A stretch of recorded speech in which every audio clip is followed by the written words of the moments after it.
સત્તાનો દુરુપયોગ કરી 72 લાખથી વધુનો ભ્રષ્ટાચાર કર્યો. ગુજરાત સેલના સસ્પેન્ડેડ કેપ્ટન અજય ચૌહાણની આગોતરા જામીન અરજી નામંજૂર કરતી Ahmedabad city civil and session court.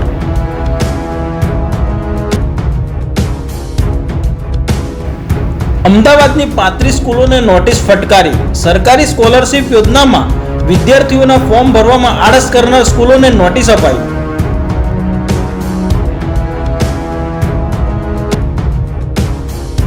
હવે આઈપીએસના પોસ્ટિંગ અને બદલી માટે લોબિંગ.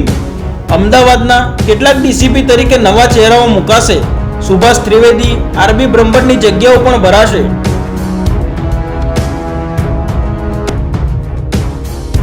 જુગારધામનો પર્દાફાશ. ગાંધીનગરના અડાલજ ગામના રહેણાંક મકાનમાં પોલીસના દરોડા. 70,000ના મુદ્દામાલ સાથે 6 જુગારીઓ રંગે હાથ ઝડપાયા.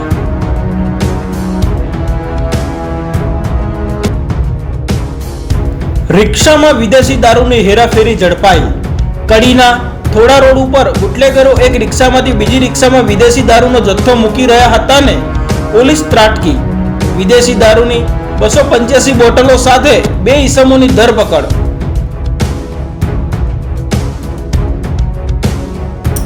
ખાડીપુર બાદ હવે ટ્રાફિકના ચક્રવ્યૂહમાં ફસાયું સુરત. સારોલી મેટ્રો પ્રોજેક્ટના 12 કિલોમીટરના ઓવરબ્રિજ પર ભારે વાહનો માટે પ્રતિબંધ. સિટી બીઆરટીએસ બસોમાં જતા લોકોને ધરમ ધક્કો.